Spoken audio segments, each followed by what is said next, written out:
I'm obsessed with the question, what makes a good teacher great? I've collected 26,000 responses to this question in 8 different schools, from the poor schools in Los Angeles to suburban schools in Texas to elite private schools abroad. And after 24 years of teaching students, I'm still perplexed by this question. Today, I'm going to teach you the lessons I learned from those thousands of students and learn what I found out from them if we just listen to students. The thing about it is that during my time of asking kids this question, I realized that we don't ask this question for a particular reason. Schools are afraid. Based on fear, they don't really want to know what kids think, partially because they don't think kids will take it serious. I'm going to share with you one of the most profound quotes, answers to this question that I ever received. Now, I know what you're thinking. Doesn't this prove my point?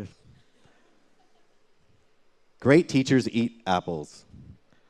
When I first saw this, I dismissed it as silliness.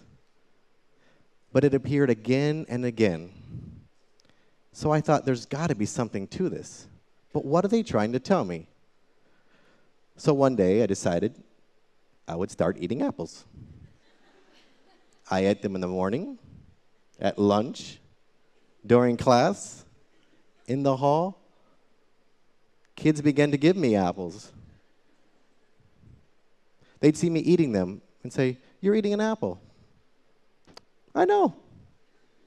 They would smile, and I would smile back. It wasn't until I understood that kids wanted to see me as somebody who was willing to receive a gift from them, that the apple was a symbol for our relationship. There was goodness in that and trust. But for a long time, I wasn't listening, and I hadn't understood this. They have their own language. When they say a great teacher is chill, what they really mean is don't take it too serious. Be calm in all situations. Don't get overwhelmed. They have a way of speaking to us about what they really want to tell us, but we have to listen, right? I'm the father of 2 grown kids. They're out of school now and in college. But when they were at home and they were teenagers, I had to learn a whole new language. When they would come home from school, I might ask them, "How was your day?" And they would say, "Fine." Which usually meant, it was not bad, it's pretty good. Nothing happened eventful. I probably learned something, maybe I didn't. But if they came home and said, "Fine," what they meant was, it wasn't really great, but don't ask me because you wouldn't understand anyways.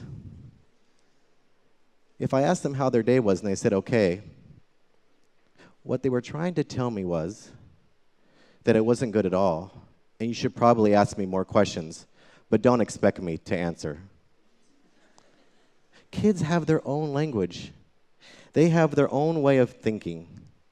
They want us to think like them and understand what's inside of their head. They have so many ways of thinking that things are great. They want us to see the world inside of them. But they don't want us to act like them. They want us to be calm and protect them and keep them safe. Kids have a way of communicating, and adults just haven't spent the time listening. But what if we did? What if we really listened deeply to students? One of the things I noticed after all the years of collecting these responses is that there's patterns that emerge. When I asked the question, what makes a good teacher great? Oftentimes I heard, a great teacher loves to teach. 70% of the time, the quote or the answer that followed was, a great teacher loves to learn. The reason this is significant is they don't see this happening. They don't see teachers learning in front of them. They see them teaching, but they wish they would learn along with them. Think about it. Principals hire teachers to be content experts, to have all of the knowledge, not to be learners. But what if they did? What if you showed up in the classroom and the teacher had something prepared and said, I don't know exactly what we're going to do today, but I can't wait to learn with you? Or that they saw their teacher struggle through something they didn't actually know and then eventually discovered the answer. Kids want to be inspired by this idea that learning is important, but they don't see it in schools. When I saw this quote, "A great teacher isn't a teacher," I actually was a little bit offended. What do you mean? I'm a teacher. They're like, we know. What they were trying to tell me is, a great teacher isn't in the classroom. Think about it. Think about a time that you have some enduring understanding, a time when you learned something that you still remember and use to this day, like throwing a baseball or riding a bike. I remember learning to ride a bike from my mom when I was 5 years old. She took off the training wheels of my bike. She got behind me and began to push. And we ran until she finally let go, and I began to ride a bike. That's what I did. That's how I learned to ride a bike. I can still ride a bike to this day from that moment. But can you imagine if I tried to learn a bike from my mom in a classroom, what it would look like? Son, first, you need to learn all the parts of a bike. There's pedals and a crank, and there's a chain that turns the wheel. You have to give significant force. Once the force has enough momentum and you can keep your balance, that's how a bike works. I want you to learn all the parts, be able to label them and draw them. Then you're going to learn and write a research paper about the history of bike riding. All the important elements, the adventure, the developments of bikes. And at the end of that, you're going to take a final examination. If you pass and get an A, you can ride a bike. At 5 years old, I think I would have said, never mind, I'll just walk. This is exactly what we do to children. We put them in a classroom and tell them, this is what I want you to learn. It's important, do it. And kids know that it's not true, that we don't really value learning this way. So no wonder they're disruptive or bored or disengaged. Kids want us to be teachers that aren't teachers. I want to tell you a story about Yvette. A great teacher understands that they have a life outside of school. They really do. They want us to know that their life in school is way more different than the life outside of school. I just thought, well, how hard is your life? Your job is to do school. My job is to teach. Yvette was a tough student. She was feisty, and she had an infamous reputation. She walked around with a jacket to prove it. Whenever she walked around, the kids would follow. She would come in and sit in the front row and lean just so she could make eye contact to intimidate me. She would call me Mr. and not even use my full name. When she'd get up to go to the bathroom, all the girls would follow. Eventually, I learned from Yvette what she needed to learn, and I thought I became pretty good at what I was doing. I noticed one day she stopped turning in her homework, which she had become a great leader in the classroom. She turned in her homework. She participated in class. She actually was quite good. So when this happened, I was surprised. So I went up to her and said, Yvette, I'm very disappointed in you. She said, I know, mister, I'm sorry. I expected and turned in tomorrow. Tomorrow came, and just a few sheets of unfinished work were turned in. I also went up to her and said, Yvette, this is disappointing. She said, I normally do my homework in the bathroom because it's the quietest place in my house. But this week, the electricity was turned off, and it's dark in there. I had a candle, but it burnt out, and I'm sorry. She gazed down, not her prideful self. I had missed the point. I had not listened when she said, I'm trying, mister. I heard the words, but I didn't listen. Great teachers notice when there's a struggle. They don't make assumptions about what kids can and cannot do. They wait and watch, and they rescue them when they're stuck. Good teachers hear them, but they don't listen. I'll never forget Yvette. I'm grateful because whenever I see an answer of a student like that, I remember her, and I listen. This was the most perplexing answer I think I ever received. It happened every year for 10 years. At least one student would put this. A great teacher sings. What are they talking about? I can't sing. So I started saying, wait a second. What do they mean? It wasn't until Danny turned it in as one of his responses.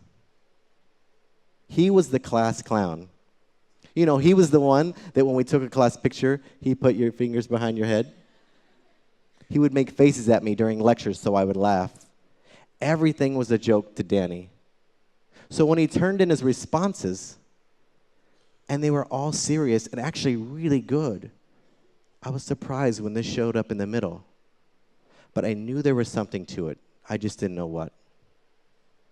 So the next day, I put the agenda on the board, listing all the activities of the day, the expectations, and the homework. And instead of actually reading them, very seriously, I sang. In operatic style, big as I could. The eyes of the students were wide, their mouths dropped. But you know what happened at the end of that? I expected pointing and laughing, but the classroom erupted in cheers and applause. There was a standing ovation. I could not believe it. At the end of class, they walked out, gave me high fives and handshakes, and here came Danny. He walked in, and he leaned in and patted me on the shoulder and said, I told you a great teacher sings.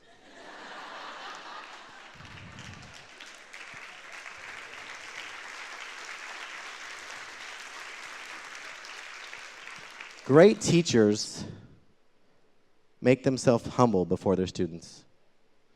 They take risks. They put aside their fear to try. They trust that they're going to be supported if they fail. But they don't see this. They see experts, remember? Content experts. What if we hired teachers not to be deep understanding of content, knowledge keepers, but deep understanders of students? How our schools would change and transform. But it's no wonder students don't care, or that teachers don't really listen, because they've never been taught. But what if we did listen? You see, we spend 3 years of a student's life teaching students to read. About 12 years of those students' life teaching them to write.